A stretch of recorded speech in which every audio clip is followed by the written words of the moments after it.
tous! Alors, je voulais remettre un petit peu de contexte sur l'histoire qu'on a fait avec Alex. Donc du coup, on a essayé par le biais d'une application à nous plonger, donc nous en tant que personnages, au cœur de l'époque de 1789, en France. Parce que on aime bien l'histoire. Enfin là, je vais parler surtout pour ma part. Alex, je lui demanderai son point de vue. Oula, j'arrive plus à parler, ça pense bien. Et du coup, voilà. Donc, c'était assez intéressant. Pas très pratique à mettre en image parce que le but c'était vraiment d'avoir l'histoire racontée et les images pour illustrer. Sauf que pour l'instant, je n'ai pas trouvé. Je suis encore en train de bidouiller donc j'ai pas trouvé la meilleure recette. Mais bon, ça va venir, j'ai confiance. Du coup, dans les personnages que l'on croise au fil de notre aventure, on retrouve de vrais personnages donc, qui ont vraiment existé. Et les portraits que je vais vous montrer sont des illustrations. Donc, alors, j'ai pas pris les sources, ça c'est pas bien, mais qui existent vraiment. Donc, on va commencer par notre cher Antoine Lavoisier. Donc, en résumé très bref, hein, je vais essayer de vous le décrire en gros. Euh, alors, très en gros, je suis quand même allée vérifier. Tac, tac, tac. Donc, Antoine Lavoisier est un chimiste français du XVIIIe siècle, souvent surnommé le père de la chimie moderne. Il a établi la loi de conservation de la masse, selon laquelle rien ne se perd, rien ne se crée, tout se transforme. Et il a également contribué à nommer l'oxygène et l'hydrogène. Ses travaux ont révolutionné la chimie en la faisant passer de sciences basées sur l'alchimie à une discipline quantitative et expérimentale. Voilà, voilà.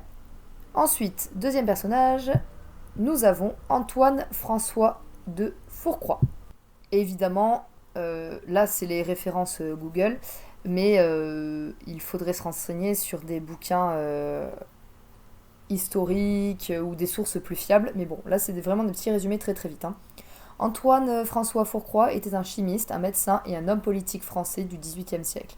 Proche collaborateur de Lavoisier, il a été l'un des principaux acteurs de la diffusion de ses théories et a largement contribué à la réforme de la chimie moderne. Il est également célèbre pour son rôle dans le système éducatif français, ayant dirigé l'instruction publique sous Napoléon et participé à la création de nombreuses institutions, dont l'école polytechnique. Prochain personnage, Benjamin Franklin. Oui, alors les personnages ne sont pas dans l'ordre, hein. Alors, Benjamin Franklin était un homme d'État, un diplomate et scientifique américain du XVIIIe siècle. Il est l'un des pères fondateurs des États-Unis et a joué un rôle crucial dans la rédaction de la Déclaration d'indépendance. Il est également célèbre pour ses contributions scientifiques, notamment ses travaux sur l'électricité qui ont mené à l'invention du paratonnerre, et pour son rôle de premier ambassadeur des États-Unis en France. D'où le fait qu'il soit passé en France. Peut-être pas dans les mêmes dates, mais c'est pas grave. Autre détail, petite amusante de Benjamin Franklin, vous voyez cette tête? C'est aussi la tête que l'on trouve sur des billets de dollars américains. Voilà, voilà. Prochain personnage. Le fameux Camille Desmoulins. C'était un révolutionnaire et journaliste français qui a joué un rôle important dans les débuts de la Révolution française. C'est lui qui, le 12 juillet 1789, a appelé la foule à prendre les armes au Palais Royal, un événement qui a directement mené à la prise de la Bastille. Initialement un fervent partisan de la Révolution, il a par la suite exprimé sa modération et son désir de clémence, ce qui lui a coûté la vie sur l'échafaud en 1794, en même temps que Danton, donc son ami. Prochain personnage d'ailleurs, Georges Danton. Georges Danton était un avocat et un homme politique français, l'un des leaders les plus influents et charismatiques des premières années de la Révolution française. Il a joué un rôle déterminant dans la chute de la monarchie et a été un membre du comité du salut public, incitant le peuple à la défense de la France. Cependant, sa modération progressive face aux excès de la terreur a conduit à son arrestation, son procès et son exécution en 1794. Et oui, l'époque de la guillotine. Prochain personnage, Joseph Ignace Guillotin. Alors, Joseph Ignace Guillotin était un médecin et un homme politique français, connu pour ses idées humanistes durant la Révolution française. C'est lui qui, en tant que député, a proposé à l'Assemblée nationale un mode d'exécution unique et plus égalitaire pour tous les condamnés, sans distinction de rang social. Oui, parce qu'avant, il y avait les pendus, et il a voulu, entre guillemets, abréger les souffrances. Bien qu'il n'ait pas inventé la machine, son nom lui a été donné et il a œuvré pour la création de l'Académie de médecine de Paris et la promotion de la vaccination. Guillotin, guillotine. Voilà, où sont nées la dernière famille de monarques français. Notre cher Louis XVI, Marie-Antoinette et le reste de sa famille. Ceux qui sont pas morts dans les prisons. Prochain personnage. Marat. Alors je sais pas comment ça se prononce. Marat.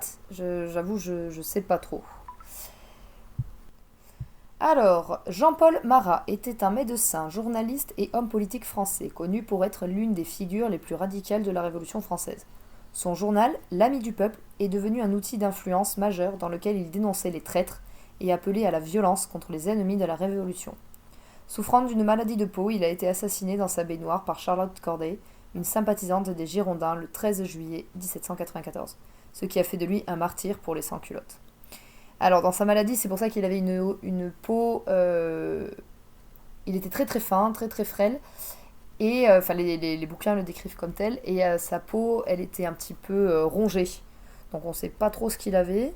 Moi perso, je sais pas trop, donc peut-être, je crois que... Je sais pas si c'est expliqué dans les bouquins. Alors, est-ce que c'était dû à ses expériences? Est-ce que c'était dû à une maladie de naissance? Très honnêtement, je sais pas. Mais voilà, donc c'était les personnages un peu réels que l'on a croisés au cours de notre aventure. Donc pour finir, je trouvais ça super intéressant d'explorer l'histoire de façon un petit peu BD, parce que ce sont des grands noms qui ont évidemment, on va dire, inscrit l'histoire de la France durant cette période. Donc c'est super intéressant. Moi je suis passionnée d'histoire, donc... j'aime l'histoire, hein, passionnée, faut pas exagérer, mais voilà, j'aime beaucoup l'histoire, les personnages inspirants, et je m'en nourris, tout simplement. Voilà, c'était un petit peu de contexte.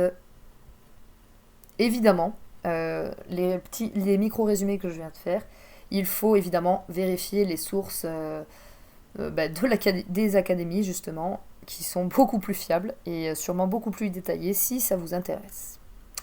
Merci beaucoup d'avoir pris le temps d'écouter.